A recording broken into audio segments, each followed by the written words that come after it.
Hey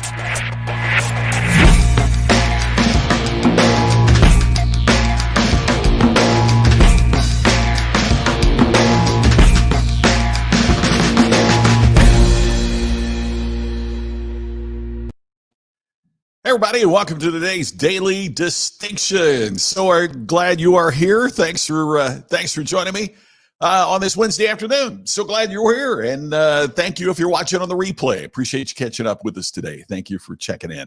Had a great morning this morning. My friend Craig Duswalt. Craig is a terrific speaker, and he's got such an interesting background. He was the road manager for the band Air Supply, and then for Axl Rose with Guns N' Roses in the heyday of GNR.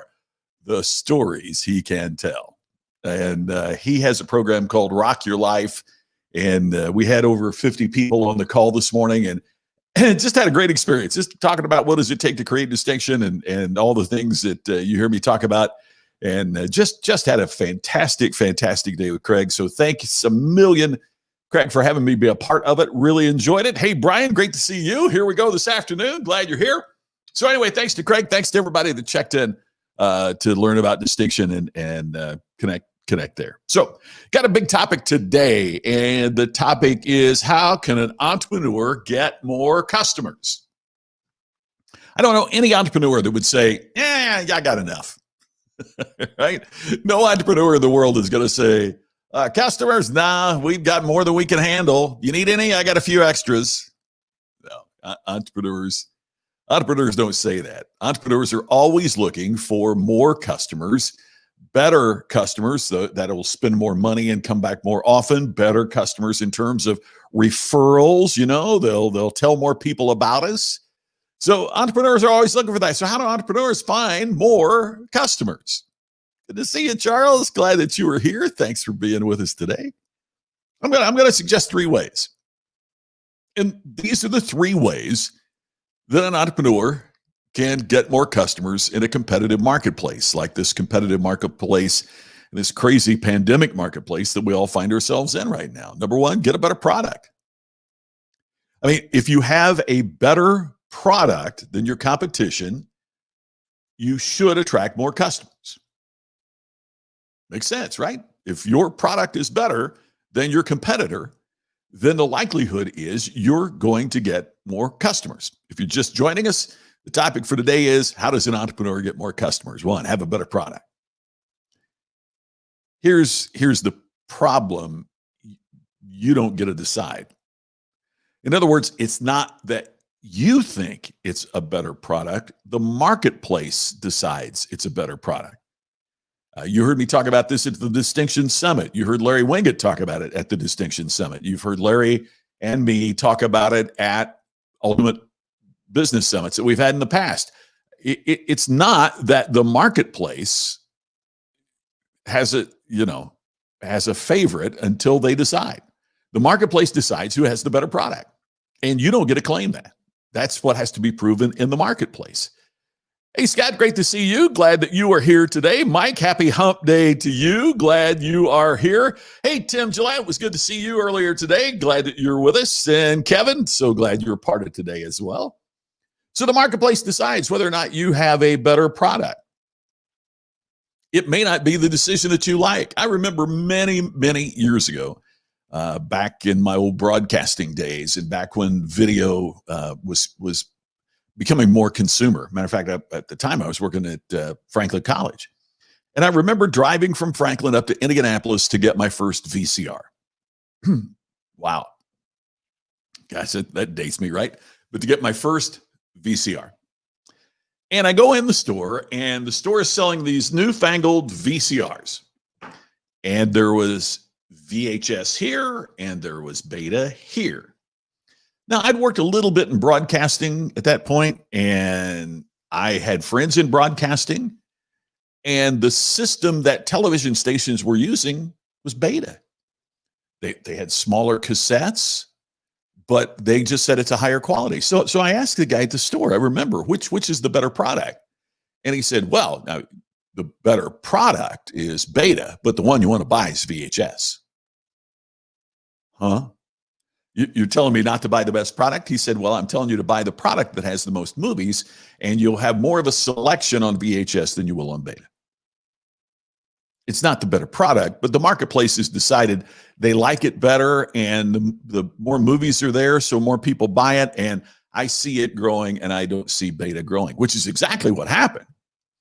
Now, you talk to anybody in the video, and they will tell you the better product was beta, but what won was VHS. I know for some of you, you have no idea what I'm talking about, but the illustration is simply that sometimes the better product is not, yes, exactly, Charles. Welcome to 1982. It's a trip in the Wayback Machine, Mr. Peabody, right? We're going back 40 years, but the point is, it's not always the better product that makes it. Hey, I was buying Apple computers when it seemed like no one else was.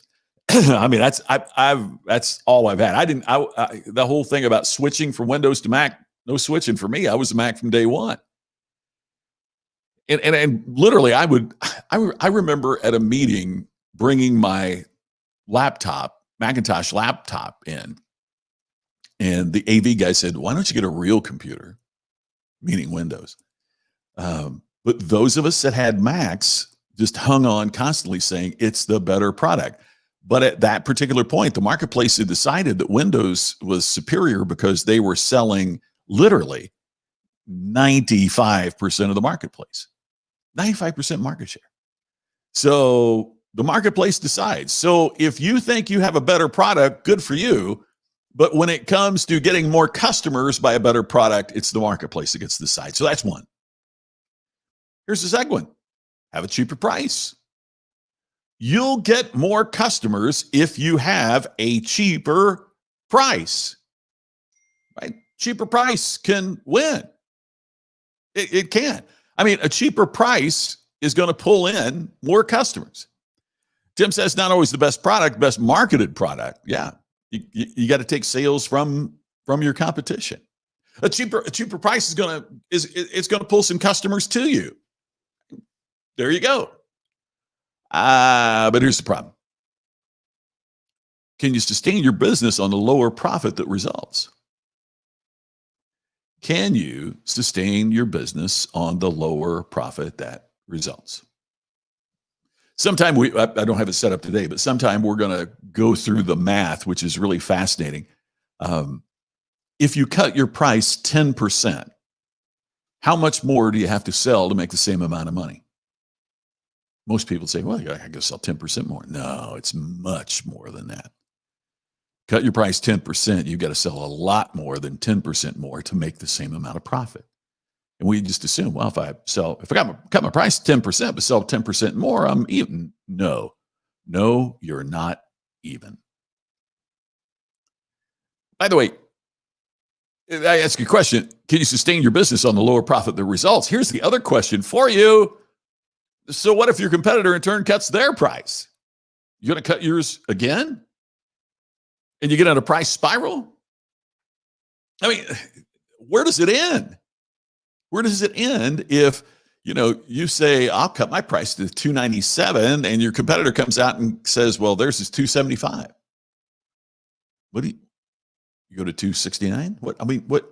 Where's it end if you cut your price? Here's third.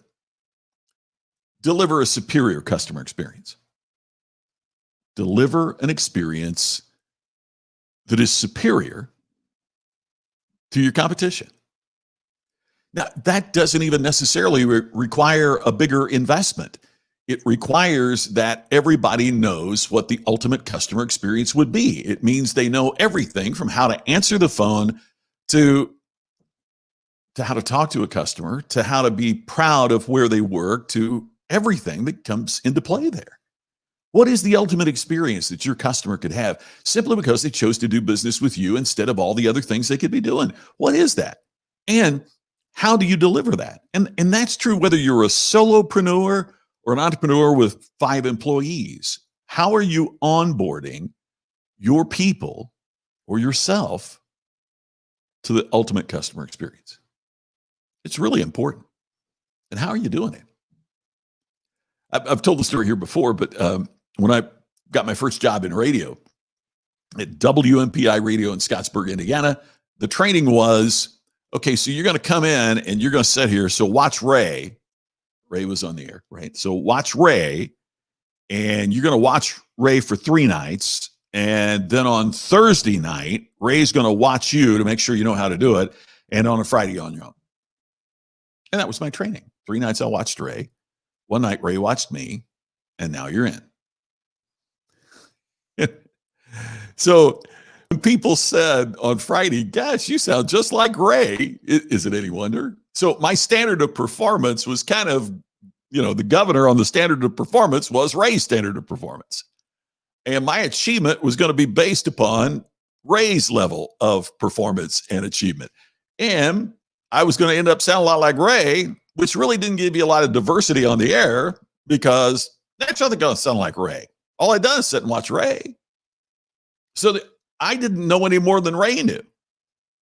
And by the way, Ray's training was sit here and watch Wes for 3 nights. And then 1 night Wes will watch you and then you're on.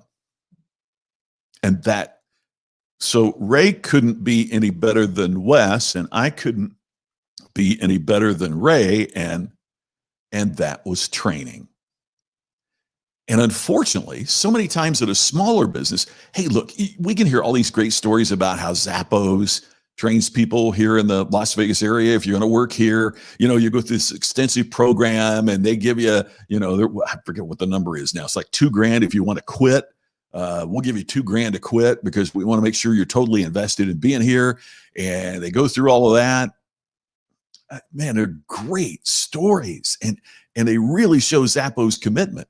But those of us that are entrepreneurs and small business leaders, I can't give you $2,000 to quit.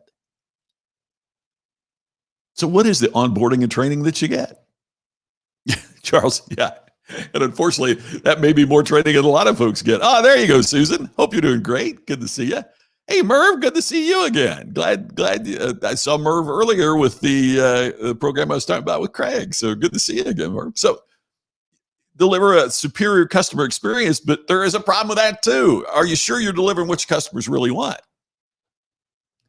Look, we could make a list and we could say, hey, if you do this, it's a superior experience, such as a great big smile and a warm welcome, and we're glad to see you here. Yeah, unless you run a funeral home. Hey, we're glad to see you here. Thank you for your business. So good. Is that what their customers would really want? No, absolutely not. And there's the issue. We've got to be appropriate for our business and appropriate for our customers. Obviously, that's an extreme example, but sometimes what we think is service is not what the customer thinks is service. I worked with a fast food restaurant. I've mentioned in a book that they decided that what their customers really wanted was fast service. And so more than anything else, it was that you get the customer through the drive-through line, they want fast service. And they even honored a restaurant for delivering faster service. They had improved their time at the drive-through, got much speedier until they realized that the business at that store that they had just honored was steadily declining. Why? Because in the drive for speed, a lot of orders were wrong. The person at the drive-through was basically flinging a bag of food at you and barely saying thank you so they could get to the next one and meet that speed challenge.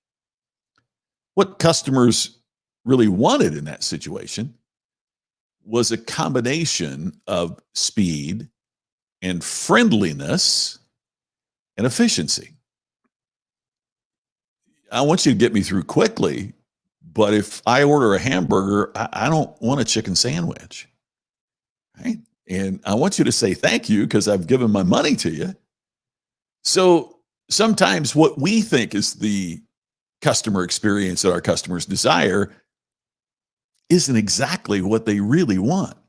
That's got to be part of what we find out. Yes, Susan, exactly right. Ask them. How was it? I love complaints. I wrote in the book Iconic, and I apologize for the language, but this is, I asked people when I was writing a book, I put on social media, give me something about how complaints have served you.